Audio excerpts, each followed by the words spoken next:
Welcome to the In Love with PMDD podcast. I am your host, Dr. Rose, your PMDD relationship psychotraumatologist. Before you ask what PMDD is, it is premenstrual dysphoric disorder. And if you're listening to this podcast, maybe you have PMDD or your partner has PMDD. It doesn't matter. I work with both individuals. And what I do is I give you my strategic trauma transformational tools that help you stop the monthly PMDD breakups, get rid of the stress, the arguing, and the fighting within your luteal phase and every other phase of your cycle. You are not alone in this. I have personally been suffering with premenstrual dysphoric disorder for over 19 years, and I'm here to give you tools on how to stop the monthly PMDD breakups. We got this. I love you. Today, I'm going to ask you a very important question that is really going to help you in your PMDD relationship. And that is, are you the version of yourself who would receive what you're asking for from your PMDD partner? Have you ever asked your PMDD partner for more attention, more affection, more validation, more love, and you still feel like you're not getting it? So today's episode is really going to challenge you with that powerful question. Are you the version of yourself who would receive what you're asking for? So let me tell you about a couple that I worked with, Sarah and Jason. Sarah has PMDD. She has premenstrual dysphoric disorder, and she came into our session completely heartbroken, completely got permission to share her story with her and Jason today to really help you. But she was saying, all I want is for Jason to hold me and tell me everything's going to be okay. But when Jason tried to give her that affection, that attention, that validation, she pushed him away. She snapped at him. She criticized him for the things that he did. She blamed him for the things that he didn't do. And then she blamed him for being distant.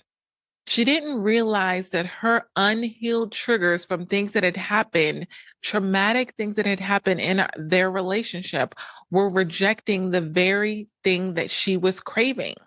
She was craving attention, affection, and validation, but when Jason went to give it to her, she was consistently pushing it away. And so Jason, her partner who does not have PMDD, he brought his own baggage into the relationship. He kept saying, I just want peace. I just want to feel respected. I just want respect. I just want to feel appreciated. But when Sarah was calm, when she was loving, when she was available during her follicular phase, he was emotionally distant, waiting for the next storm that would happen in the luteal phase instead of being present when she was in her follicular phase and able to give him the things that he was actually desiring. His fear of getting hurt again made him emotionally unavailable during the good days too, during the follicular days. So in today's episode, we're really going to unpack how both partners, whether you have PMDD or not, can unintentionally, subconsciously block the very connection that they crave. So let's talk about how to become the version of yourself who can actually receive the love, the affection, the attention, and validation that you are actually craving within your PMDD relationship. And the first thing that I want you to really focus on is the signs. Remember, I'm always trying to bring awareness to the things that are happening in your PMDD relationship that are stopping you from getting the things that you want. And so I'm going to talk to you today about some ways that you may be asking your partner for certain things, but you're not in a place to receive them. So the first way is that you say that you want safety in your PMDD relationship. You say you want to feel seen, you want to feel safe, but do you create safety within yourself? So if you've ever took notes on episodes, this one would be a really good one because it's really going to be very reflective of some of the things that I work with my clients. What I have them do is answering these questions. You say you want to feel safe in your relationship. You say you want to feel seen, but do you create that safety? For the partner who has premenstrual dysphoric disorder, are you expressing your emotions in a way that your partner can stay with you emotionally? Or are you pushing them away when you go into the fight mode or when you go into the freeze mode? Are you getting into that place where you're shutting down? Or are you staying open to your partner while you're in your luteal phase? And for the partner that doesn't have PMDD, Are you reacting with control of your emotions or fear that your partner is going to go off on PMDD rage? Or are you offering a calm presence?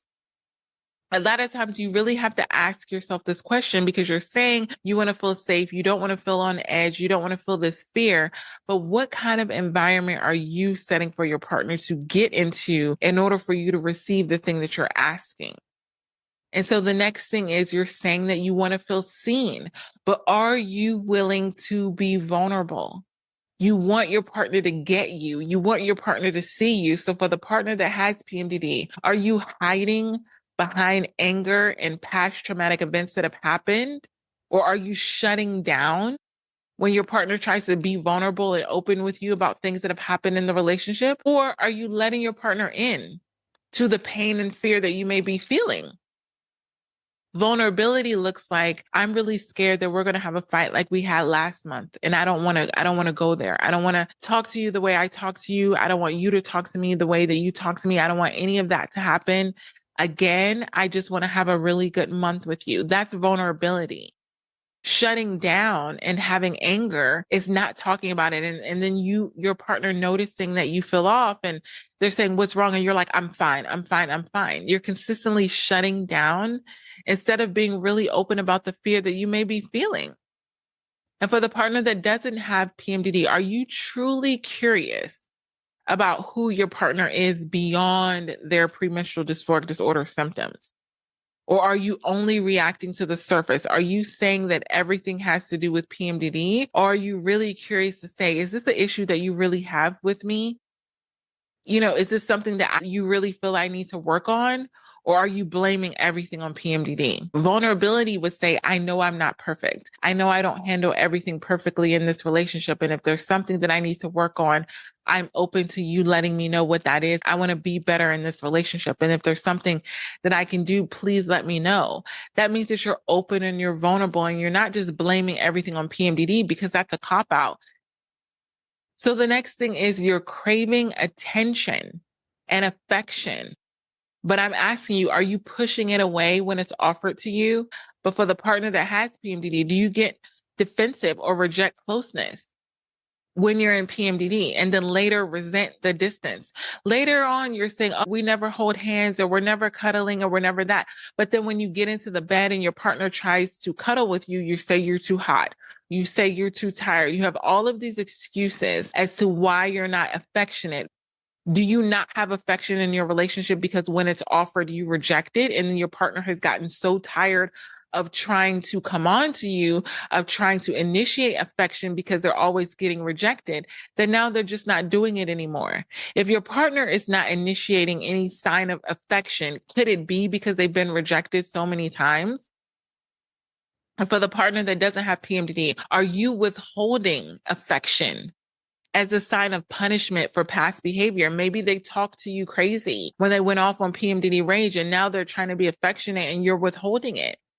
And you're not giving a consistent expression of love. You're not consistently being affectionate towards them because you're still thinking about how they talk to you in the luteal phase and all of the things that they said to you that you really haven't gotten over and you really haven't processed. But then when you look back on it, you're like, oh, there's no affection in our relationship. There's no intimacy. Could it be that there's no intimacy because when it was offered to you, you rejected it because of something that you didn't process in the past? Ask yourself these questions because a lot of times when you ask yourself this, you may be thinking that you have a problem with your partner, but it's really a problem with what you're willing to receive. So you say that you want validation, but are you open to it? You say that you want your partner to validate you, compliment you, give you words of affirmation. But as soon as they say nice things about you, you say, oh, you don't mean that, or you're just saying that because you want to get on my good side. You want your partner to say nice things to you, but when they do, you don't believe them. You push them away. You tell them that they're lying. You tell them that they're just saying that. And for the partner that doesn't have PMDD, are you offering real-time reassurance or are you waiting until they're better in order to express appreciation for what it is that they're doing? Are you being grateful for the things that they're doing in their luteal phase, or are you just waiting for them to get into their follicular phase and doing everything that you want them to do in order to express any kind of validation? Like, are you noticing that they're doing things, but you're just not telling them? But you're saying that you want validation and you're saying that you're giving validation, but at what point are you giving validation? Are you open to it? Are you open to giving and receiving validation regardless of the state of the cycle that they're in? Are you saying, I'm going to give them validation when they're in the follicular phase and everything's going great? But then everything that they're doing in their luteal phase, you're not showing any kind of validation or appreciation towards, but you're just expecting that they do it. Maybe they make your meals. Maybe they take their, your kids to school. Maybe they clean up around the house. All of these things that you're not validating. But as soon as they do things in their follicular phase, then you're starting to reward that, but you're not noticing what they're doing in those times where it's harder for them. Maybe they're not doing it to the level that you think that they should be doing, but you're not validating them in the small things. You're only waiting until they're in their good days and everything's going great in order to validate them.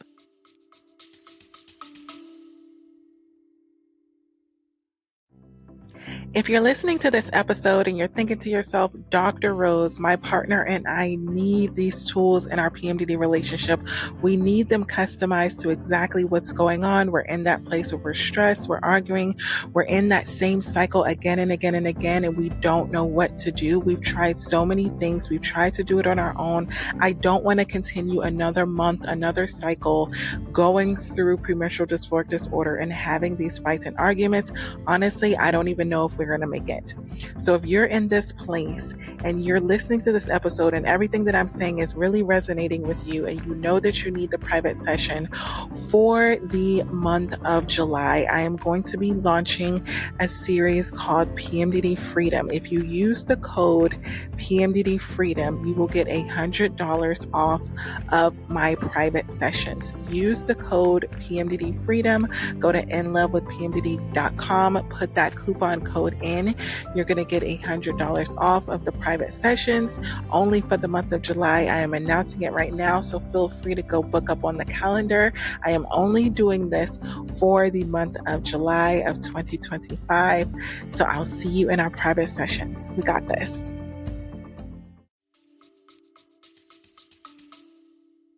So maybe you're really craving attention. You've been feeling a lot of rejection sensitivity and you're craving attention, but do you give attention too? Ask yourself that. Are you so consumed with survival during PMDD, during your luteal phase, that you forget that your partner exists too? When you are suffering with your premenstrual dysphoric disorder symptoms, are you thinking about how that's impacting your partner, or what your partner is going through, or what your partner needs? Your partner's needs do not go away just because you're in your luteal phase and your needs are more during that time. They have the same needs all month long. A lot of times the partners who don't have PMDD, they don't have this fluctuating need for affection, attention, validation. They need it all month long. They need attention, affection, validation all month long. But are you so consumed with what you're doing to survive in PMDD that you're not even looking back and seeing what you can do for your partner? Maybe it's not to the same level that you can do in your follicular phase, but are you just dropping the ball and doing nothing and using the excuse of saying, oh, but you know that I'm in PMDD, you know that I'm suffering? If your partner had a flu, if your partner had the cold, if your partner had COVID, if your partner had any other thing going on with them, and they came to me and they said, oh, my partner's not showing me any attention, affection, validation, I wouldn't say, oh, they should just understand because you're sick. It doesn't work like that. Your partner's needs still exist. You don't stop feeding your kids just because you're sick. If you can muster up enough energy to feed your children, then you can muster up enough energy to give your partner a hug, a kiss, give them some kind of affection, attention, validation. A lot of times the thing that you have to do for your partner is way less than you have to do for work. It's way less than you have to do for your kids, but you're choosing not to do it. And you're thinking that they should be okay with it because they're an adult. They're a fully functioning adult, but they're a fully functioning adult that's in an intimate relationship that can only get intimacy from you. You are their only source for intimacy. So if you're denying them that just because you're not feeling well, then that means you're taking out half of their existence within the relationship and saying, for half of the time, I'm going to be affectionate. For half of the time, I'm going to give you attention. For half of the time, I'm going to give you validation. And you're expecting them to sign up for that. If you went to work every single day and your boss told you, I'm going to pay you for half of the day, you would quit the job. If you literally worked 8 hours and your boss said, hey, I'm just going to pay you for 4. I can only afford to pay you for 4, but I want you to work the full 8. You would say that doesn't make any sense. Why would I come work for you for 8 hours and only get paid for half? That's what you're doing to your partner when you're starving them of affection, attention, validation for half of the month while you're suffering with premenstrual dysphoric disorder symptoms. And I know that can sound a bit harsh because you're saying, Dr. Rose, I don't have the energy. Listen, listen, I'm not saying to you that it is going to be easy to, like it is in your follicular phase. Absolutely, it's easy in your follicular phase. When you're feeling good, it's easy to make them feel good. But what do you do if you have a child, if you have a dog, if you have a job, if you have any level of adult responsibility when you're in your luteal phase? It is not easier, but it is possible. That's what I want you to understand. When it comes to giving your partner the things that they need while you're in your luteal phase, it is not easier, but it is possible. Stop letting go of the possibility of giving your partner attention, affection, love, and validation because it's harder for you, because you may not feel like it. Guess what? When you get into your follicular phase and you're feeling great, they may not feel like it. And you know why they may not feel like it? Because they've been starved of it for 2 weeks while you've been in your luteal phase. So when you're expecting them to just snap out of it and you're saying, oh, I wonder why they're not being affectionate with me. Or I wonder why they're not, receiving all of these good vibes that I'm giving to them, because you've starved them for 2 weeks. Because they're not going to be wagging their tail like a happy dog when you literally starve them for 2 weeks out of the month of everything. You've shut down. You've completely shut down. And then when you feel good, you're like, oh, I'm ready for you now. You need to program within yourself, within your PMDD brain, what am I able to give my partner during the luteal phase? This is what I work with my private clients with. It's not overwhelming. It's not stressful, but it's very strategic. It's easier for your cognitive brain to go on autopilot and do the things that your partner specifically wants and needs, not things that you feel like you want to do. This is a matter of understanding your partner, studying your partner and saying, what is their love language? What do they like for me to do? What do they don't like for me to do?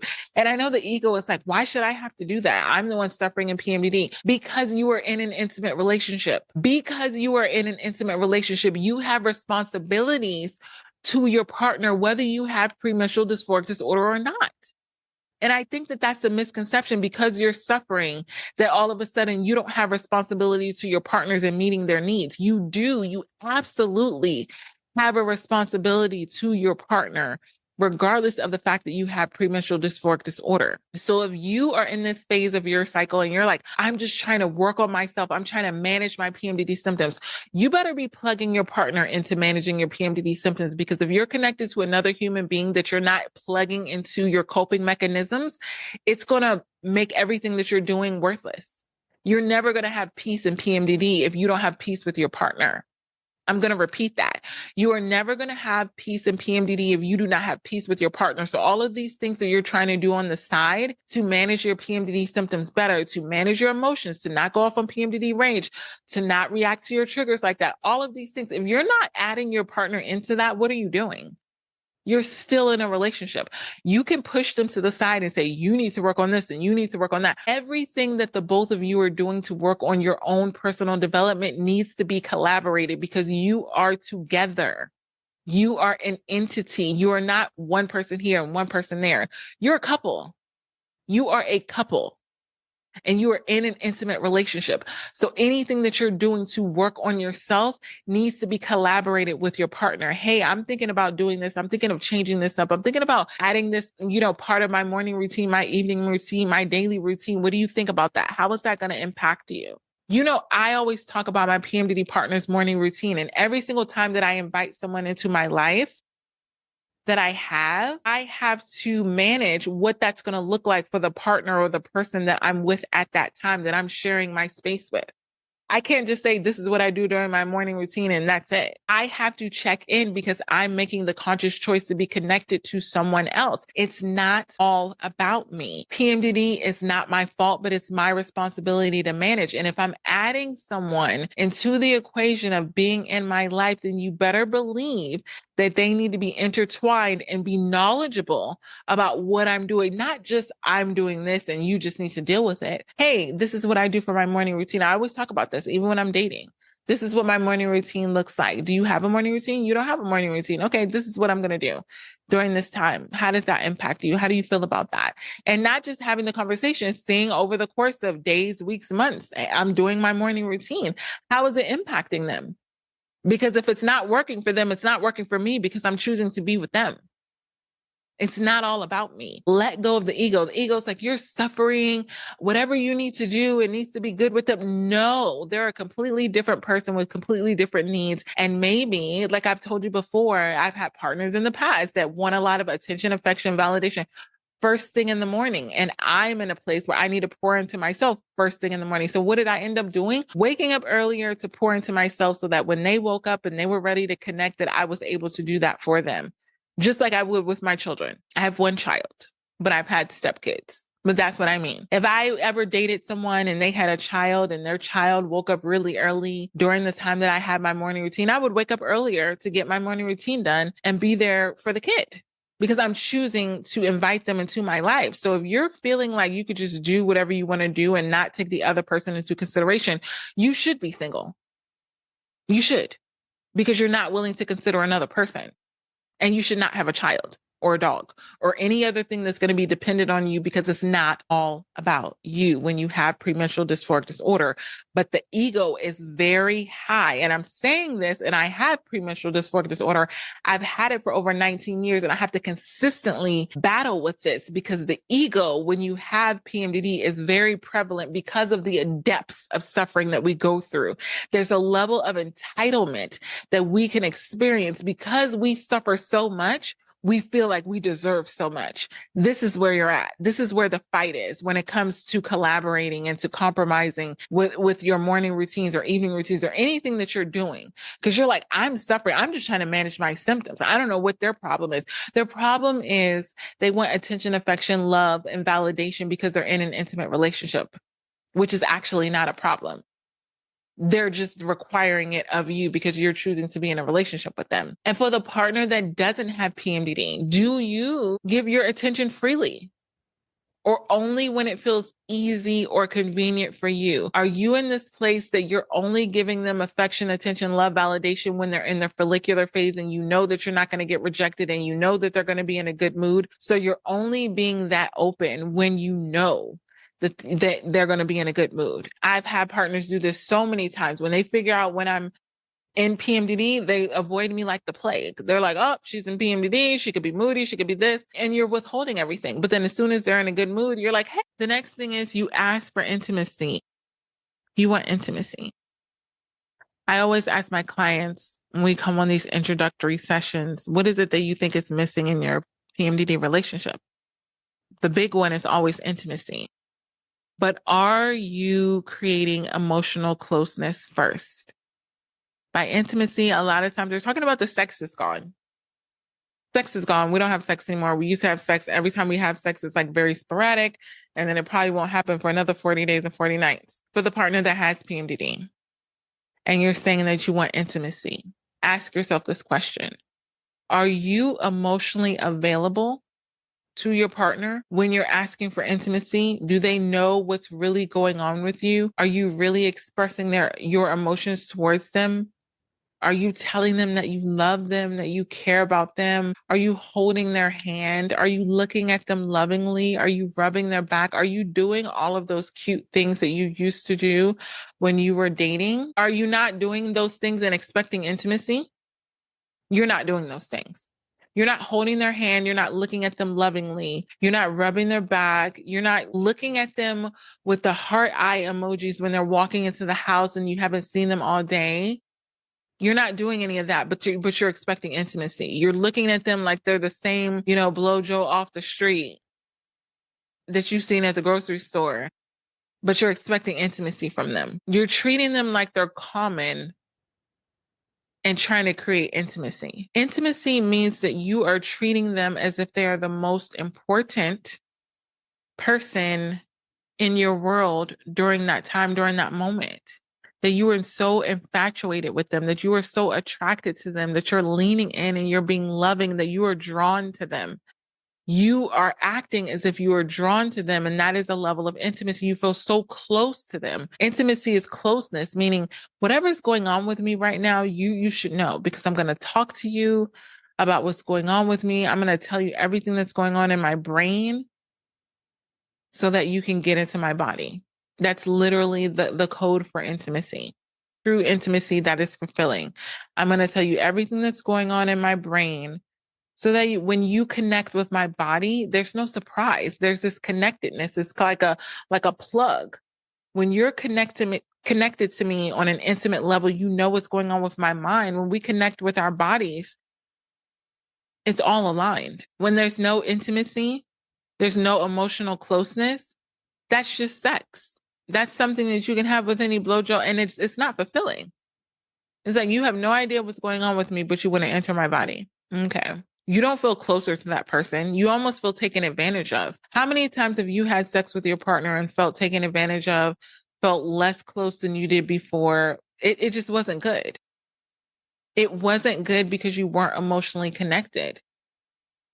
For the partner that doesn't have PMDD, do you shut down physical connection out of fear? Like, are you assuming that, they're not going to understand you, or what you have to say doesn't really matter? You have all of these fears about the things that are going on in your mind and your heart. You're not sharing it with your partner, but you're saying that you want intimacy. So then when you do have sex, guess what? It's not fulfilling.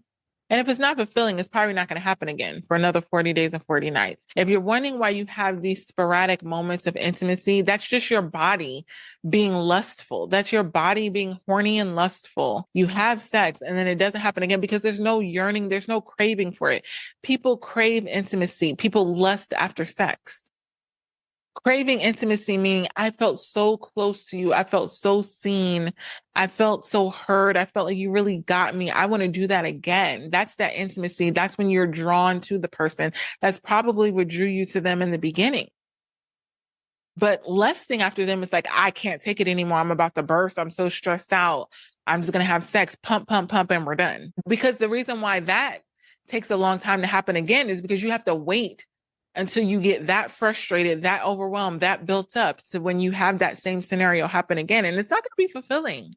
It's really not. You are robbing yourself. Some of you are in the homes with individuals that can create such an amazing experience of emotional intimacy, and you're robbing yourself of that, and you're breadcrumbing yourself with this little experience that's not fulfilling. It's not. I've been there, done that. Don't want the t-shirt. Thank you. If it's not emotional closeness, if it's not intimacy, it's not worth it for me, because then I end up being in my head. You're not in my head. I'm in my head alone. How many times have you done that? Where you've had sex with your partner or someone that you're dating, and then you've laid in the bed. You're in one place in your mind. They're probably asleep, or maybe in another place in your mind. You're not close. You're not feeling intimate. You're not cuddling. It's not fulfilling. You're just like, wow. Like it almost feels like a moment of weakness. Or you could be momentarily proud, like, yay, we did it. Hey, okay. The next one is, you say you want love from your PMDD partner, but are you acting in a loving way? I've seen this so many times. I saw it with Sarah and John on our private session, where they're literally yelling at each other saying that they want love. Just want you to, just want you to think. But are you acting in a loving way? Are you, for the individual that has premenstrual dysphoric disorder, that was Sarah, are you treating your partner in ways that reflect kindness and the kind of love that you're expecting to receive? Love is patient, love is kind. Very simple. Let's start with the basics. Are you being kind and patient? Are you being demanding and critical and blaming and shaming and resentful and bitter? But you want love. This is not working because they're not showing me love. How are you acting towards them? For the partner that doesn't have PMDD, are you loving unconditionally, or only when your partner meets your emotional expectations when they're in their follicular phase? I've seen this so often where you only act loving when they're in their follicular phase and they're treating you well. Am I advocating for them to ever not treat you well? No. But what I'm saying is you treating your partner well shouldn't be contingent upon certain times. If you want your partner to be loving, are you being, and I hate using this new era that we're in, but are you being soft? Are you being open? And I don't mean soft as a realm of weakness, because I know that's a lot of times how it's interpreted. But a lot of times you're so hard. You are so hard. You are angrily crying. You are yelling. You are frustrated, and you're scaring your partner and saying that you want love. You're yelling at your partner saying that you want love. You know what really helps? And it's helped me before, and it really took me a while to be comfortable doing this. And it's helped a lot of my clients. Your partner would rather see you break down, crying or not, break down and be open and vulnerable than to be yelling at them. They feel safer to lean in and be loving, which is one of my number one tools, when you are crying and broken down, because there's no defensiveness. It's not scary, right?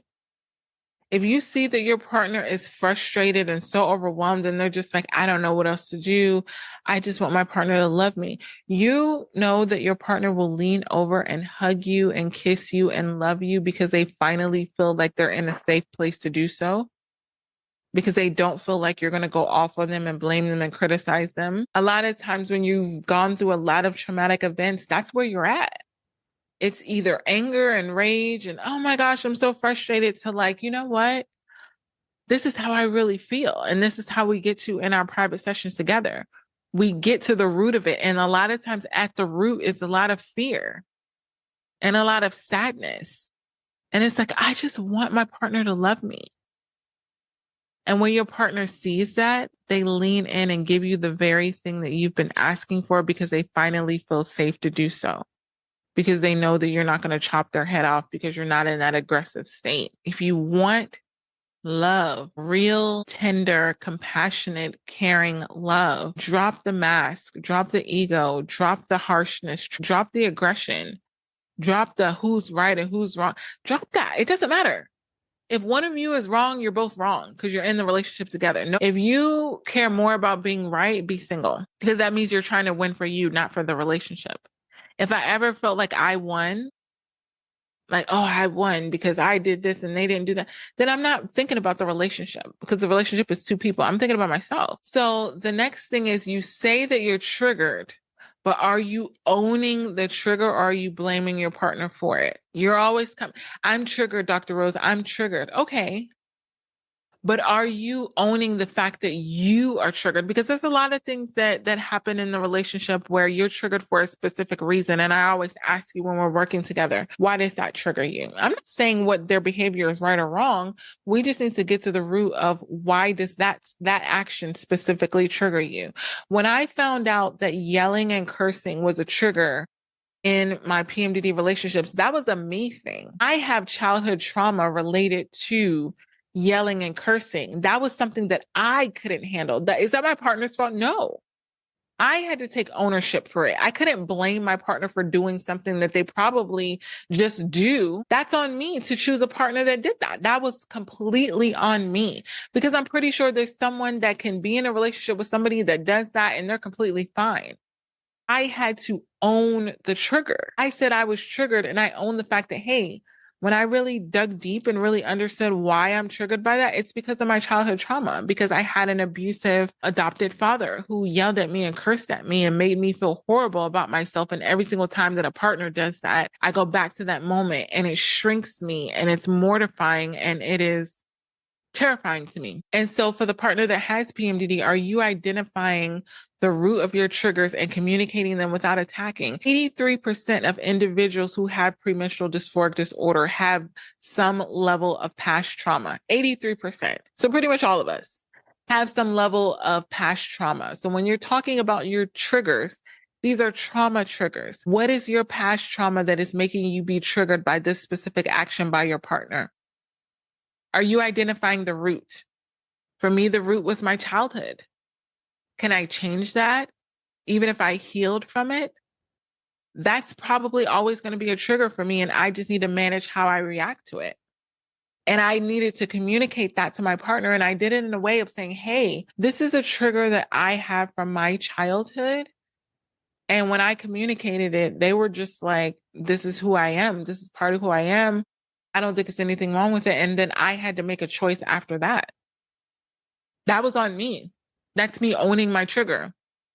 I'm always going to be triggered by this. You're telling me you're always going to be do it. So now what? And then for the partner that doesn't have PMDD, are you making space for your partner's triggers without taking them personally or escalating it? Meaning, if I tell you that I have triggers with yelling and cursing because of my childhood, are you going to take it personally? Are you going to escalate it and turn it into a fight? Or are you going to be understanding and saying, you know what? I understand that. I get that. That has nothing to do with me.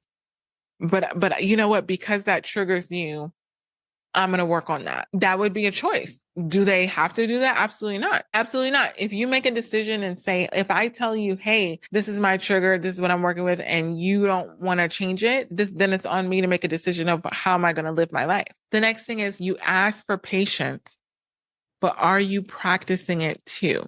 You say you want your partner to be more patient, but are you patient for the individual who has PMDD with your own process of managing your PMDD? Or are you demanding quick fixes and perfection from your partner? Are you consistently, you're working on yourself and you're telling your partner, you need to do this and you need to do that and you need to do this. You're demanding all of these things from your partner. Or are you being patient with them and understanding that they're on their own journey of healing? A lot of times when you start working on yourself, you're not really understanding that your partner may work on themselves, but it may not be at the same time that you are.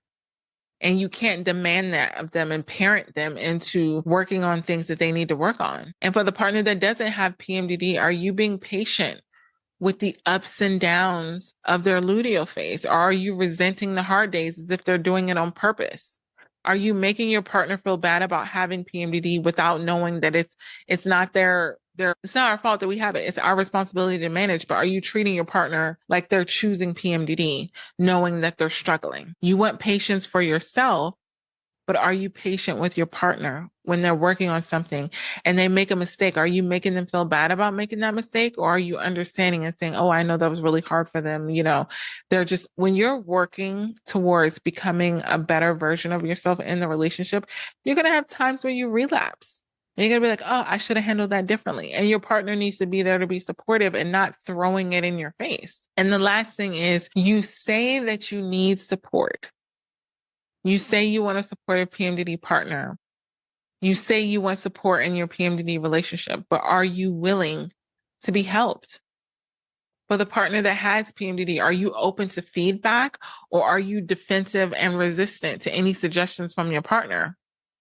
If your partner is coming to you and they're saying, I have this happen like probably like 5 times a week where I will get DMs or emails of like, Dr. Rose, I'm trying to get, my partner to work with you, but they just won't do it. Or they're saying that I need to work on myself and it's not them and all these other things. Are you getting defensive towards your partner when they're saying, listen, babe, we need help. I've tried to help you as much as I can help you, but we need help. Your partner is suggesting that you have sessions with me. Your partner is suggesting that you get help. And you're just denying doing it because you're like, I'm doing this and I'm doing that. You're denying it, but you're saying that you need help. You're like, I can't go through this another month. Well, you are going to go through this another month because nothing is going to change until you make the changes. And for the partner that has PMDD, are you supporting your partner or are you trying to fix them? There's a difference and your partner can feel it. If you're being supportive to the things that your partner is doing to manage their PMDD symptoms, that's one thing. But if you're trying to fix them as if they're damaged goods, that's another thing. And they can feel the difference. So you're wondering why your partner is not being receptive of the level of support that you're providing. It's because they know that you're treating them like they're damaged goods. And that doesn't feel good. It doesn't feel good to be something or someone that's damaged and your partner just says, oh, as soon as we fix you up, we'll be good. So if today's episode really hit home for you, if you're realizing that maybe you've been asking for things that you are not emotionally open to receiving, you're not alone. I've been there so many times, but awareness. was my first step towards transformation. Awareness was my first step to really understanding, wow, the things that I'm asking for, I'm not really projecting that I'm ready for them. But real change happens in a safe and guided conversation. And that's where I come in. For the entire month of July, I'm offering a special discount on all my PMDD relationship counseling sessions. I put the code down there, freedom, on my most popular package, which is the 3 sessions. This is 1 session with you, 1 session with your partner, and then I couple the tools that I give you and we have 1 session together. So this is your chance to finally break the cycle of miscommunications, of triggers, of emotional disconnection, of not getting your needs met. Because whether you're the one who has PMDD or you're the partner that's trying to love them better, I see you. I have helped countless hundreds of couples go through multiple cycles in their luteal phase, rebuild trust, restore all of those traumatic events that have happened, heal from them so you don't have to keep going from them again and again and again, and get the peace that you deserve and desire in your luteal phase and every other phase in your cycle. So spots are limited. This offer does go away at the end of July. So if this is something that you know that you need help with, go to inlovewithpmdd.com. I'm going to put the link down here in the show notes. And until next time, we got this. I love you. I hope these PMDD trauma transformational tools in this episode today helped you and your PMDD partner. If you're listening to this and you know that you need help further, you need customized PMDD relationship advice, go to inlovewithpmdd.com, get those counseling sessions. And until next episode, we got this. I love you.